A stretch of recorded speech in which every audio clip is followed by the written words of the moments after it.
Good morning everyone. Suhana সফর ট্যুরসের পক্ষ থেকে সকলকে জানাই সুপ্রভাত। হাজারদুয়ারি এক্সপ্রেসে পৌঁছে গেলাম মুর্শিদাবাদ রেলওয়ে স্টেশন। সুহানা সফর ট্যুরসের যে পরবর্তী ট্রিপগুলি রয়েছে তার মধ্যে অন্যতম আকর্ষণীয় একটি ট্রিপ হতে চলেছে মুর্শিদাবাদ ভ্রমণ। বাংলা তথা ভারতবর্ষের ইতিহাসে মুর্শিদাবাদ হলো একটি অনন্য নাম। 1717 সাল থেকে 1773 সাল অবধি সারা বাংলার প্রাণকেন্দ্র ছিল এই মুর্শিদাবাদ। বলা হতো বাংলা সুবাহ, বাংলা, বিহার আর উড়িষ্যার রাজধানী। মধ্য দিয়ে বয়ে চলেছে ভাগীরথী, পূর্ব পারে ইতিহাস সমৃদ্ধ মতিঝিল, লালবাগ, হাজারদুয়ারি, কাঠগোলা, জিয়াগঞ্জ, আর পশ্চিম পারে সুবাহ বাংলার সর্বশেষ স্বাধীন নবাবের সমাধিস্থল খোশবাগ, নবাবের প্রিয় হীরাঝিল, নবাব সুজাউদ্দিনের প্রিয় রোশনীবাগ, জগবন্ধু প্রভুর জন্মস্থান ডাহাপাড়া মন্দির, টেরাকোটার কাজ সমৃদ্ধ নাটোরের রানী ভবানীর বরানগরের চার বাংলা মন্দির, ভবানীশ্বর মন্দির, রাজরাজেশ্বরী মন্দির, পঞ্চমুখী শিব মন্দির আর 51 সতীপীঠের একটি পীঠ কিরিটেশ্বরী মন্দির। এটি একটি মুর্শিদাবাদ ভ্রমণের উপর তৈরি করা হয়েছে ছোট্ট একটি ভিডিও, যা সুহানা সফর ট্যুরস আশা করে আপনাদেরকে মুর্শিদাবাদ ভ্রমণে সাথে পাবে। সুতরাং ভিডিওটি দেখতে থাকুন এবং আমাদের সঙ্গে থাকুন। আপনাদের ভ্রমণ পিপাসু মন এবং আমাদের উপর আস্থাই আমাদের একমাত্র কাম্য।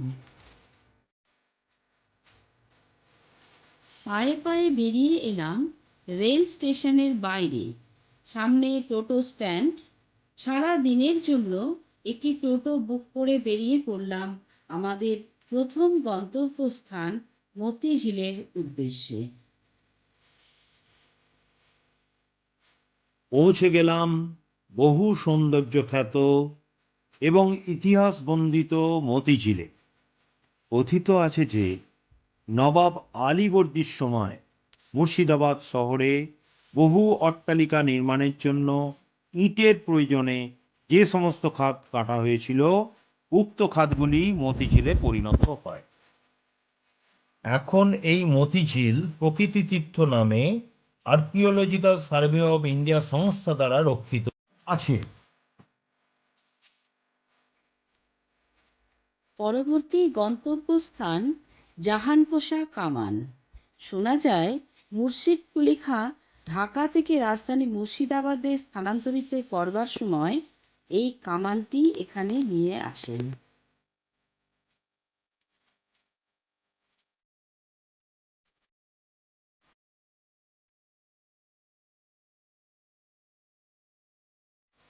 চলে এলাম পরের গন্তব্যস্থান কাটরা মসজিদ। অপূর্ব সুন্দর একটি স্থাপত্যের নিদর্শন। 1723, 1724, মাত্র 2 বৎসরের মধ্যে তৎকালীন বাংলা সুবাহর নবাব মুর্শিদ কুলি খাঁ নিজ সমাধিস্থল রূপে ইহা নির্মাণ করেছিলেন। বর্তমানে এটি রক্ষণাবেক্ষণ আর্কিওলজিক্যাল সার্ভে অব ইন্ডিয়া দ্বারা করা হয়ে থাকে।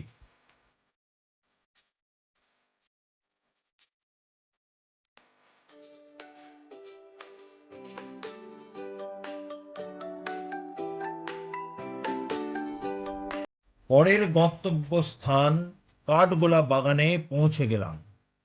19 শতাব্দীতে মুর্শিদাবাদ শহর এবং জেলা তার উন্নতির শিখরে গিয়ে পৌঁছায়। বিভিন্ন রকম ব্যবসা বাণিজ্যের সুবিধা থাকায় এই শহরের প্রতি মারোয়াড়ি জৈন ব্যবসায়ী পরিবারগুলি আকর্ষিত হয়। এই শহরে এসে বসবাস শুরু করেন এবং প্রভূত ধনসম্পদের অধিকারী হন।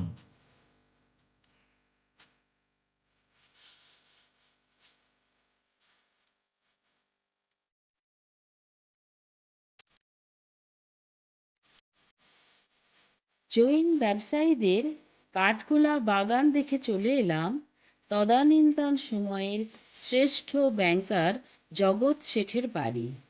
বাংলার এই ব্যাংকার পরিবারকে ঘিরে রয়েছে অনেক কিংবদন্তি, অনেক রহস্য। বহু আলো ছায়া ঘিরে রয়েছে মুর্শিদাবাদে অবস্থিত এই জগৎ শেঠের প্রাসাদকে ঘিরেও। পল্লবিত রয়েছে গুপ্তধন সংক্রান্ত নানা কাহিনীও। আজ এই প্রাসাদ একটি সংগ্রহশালা, বহুমূল্য আসবাব, অস্ত্র শস্ত্র ইত্যাদি ছড়িয়ে রয়েছে সারা বাড়িতে। এরপরেই চলে এলাম আজি মুন্নিসা বেগমের সমাধি।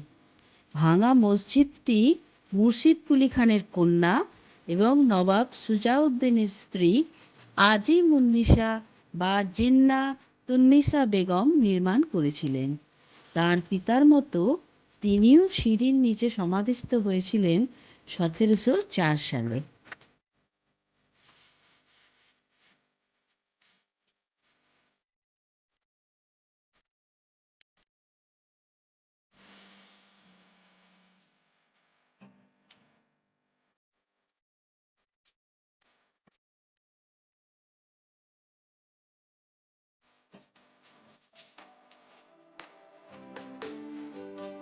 ত্রিপলিয়া গেট যাওয়ার পথেই পড়ল নবাব বাহাদুর ইনস্টিটিউট।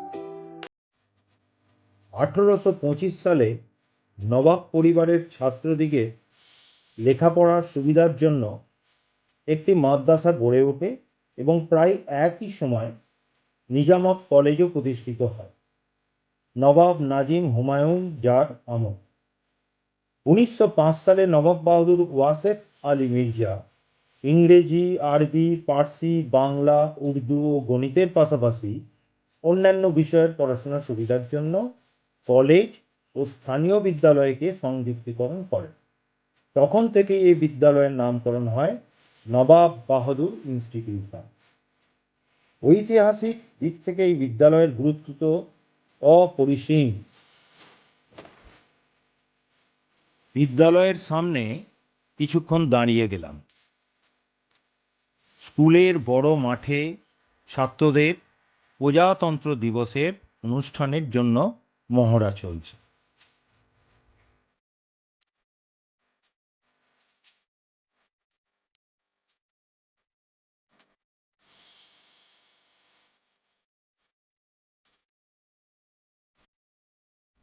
পৌঁছে গেলাম লালবাগ সদরঘাটে ভাগীরথী নদীর তীরে।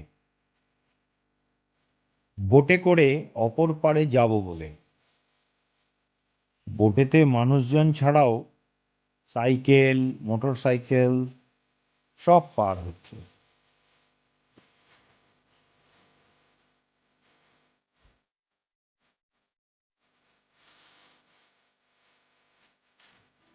ভাগীরথী নদী পার হয়ে চলে এলাম পশ্চিম পাড়ে, মুর্শিদাবাদ শহরের অপর পাড়ে। এখান থেকে আমরা দেখতে যাব খোশবাগ, রোশনিবাগ, জগবন্ধু প্রভুর জন্মস্থান ডাহাপাড়া মন্দির, হীরাঝিল এবং বরানগরের রানী ভবানী প্রতিষ্ঠিত পঞ্চমুখী শিব মন্দির, ভবানীশ্বর এবং রাজরাজেশ্বরী মন্দির।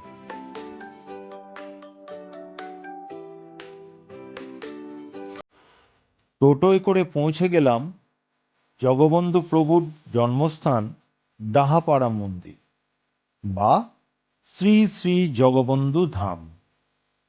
ভাগীরথী নদীর তীরে এই অতীব মনোরম ডাহাপাড়া ধাম। এখানে বহু ভক্তবৃন্দ আশ্রমে থেকে প্রভুর সেবা পূজায় নিযুক্ত থাকেন। ডাহাপাড়া ছেড়ে টোটো করে চললাম মুকুন্দবাদ ছাড়িয়ে সোজা শ্রী কিরিটেশ্বরী শক্তিপীঠ মন্দিরের দিকে। 5 গ্রাম নবগ্রাম লালবাগ রোড হয়ে পৌঁছে গেলাম মন্দিরে। এই মন্দির খুবই প্রাচীন। পুরাণ বর্ণিত দক্ষযজ্ঞের পর সতী স্বামী নিন্দায় দেহত্যাগ করলে ভগবান চক্রধারা তার দেহ ছিন্ন ভিন্ন করে বিশ্বের সর্বত্র নিক্ষেপ করেন। সতীমার কিরিটের এক কণা এই গ্রামে পতিত হওয়ায় এই স্থানের নামকরণ হয় কিরিটেশ্বরী।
মা কিরিটেশ্বরী মন্দির দেখে চললাম টোটো করে বড়নগরের দিকে। প্রায় আধ ঘন্টা চলার পর পৌঁছে গেলাম পঞ্চমুখী শিব মন্দির আর তারপরেই চার বাংলা শিব মন্দির।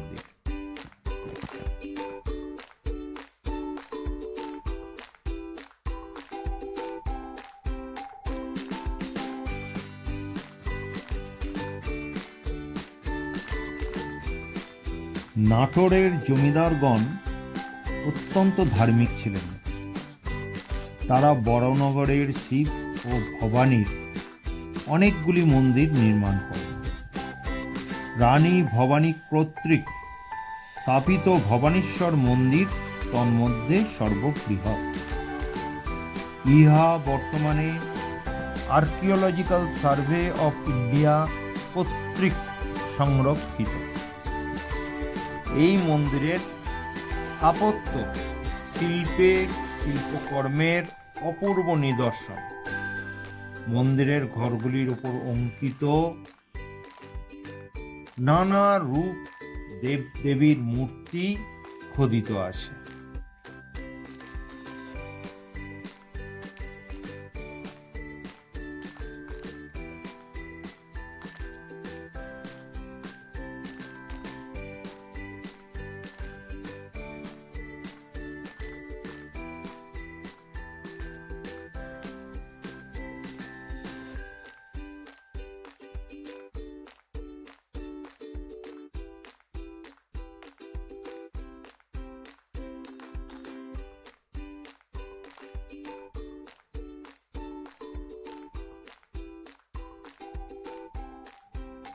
ভবানীশ্বর শিব মন্দির ছাড়িয়ে একটু গেলেই মা রাজরাজেশ্বরী মন্দির।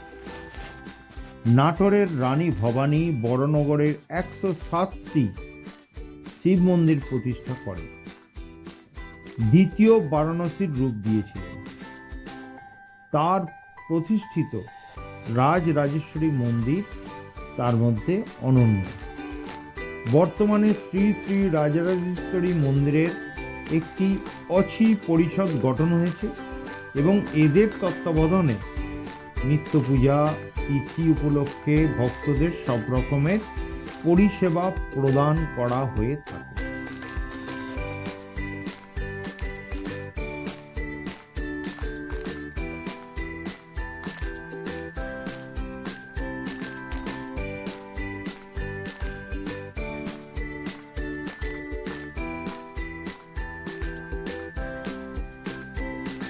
সুহানা সাপোর্ট ট্যুরসের পক্ষ থেকে মুর্শিদাবাদ ভ্রমণ নিয়ে ভিডিওটি করা হলো। খুব শীঘ্রই মুর্শিদাবাদ ভ্রমণের প্যাকেজ আমাদের ওয়েবসাইটে দেখতে পাবেন। নমস্কার। আমাদের ভিডিওটি ভালো লাগলে লাইক করবেন, শেয়ার করবেন এবং সাবস্ক্রাইব করবেন। আমাদের ওয়েবসাইটটি হলো www.suhanasupporttour.com। কন্ট্যাক্ট নাম্বার 9831509473 এবং 9804032180। ভিডিওটি দেখার জন্য অনেক অনেক ধন্যবাদ।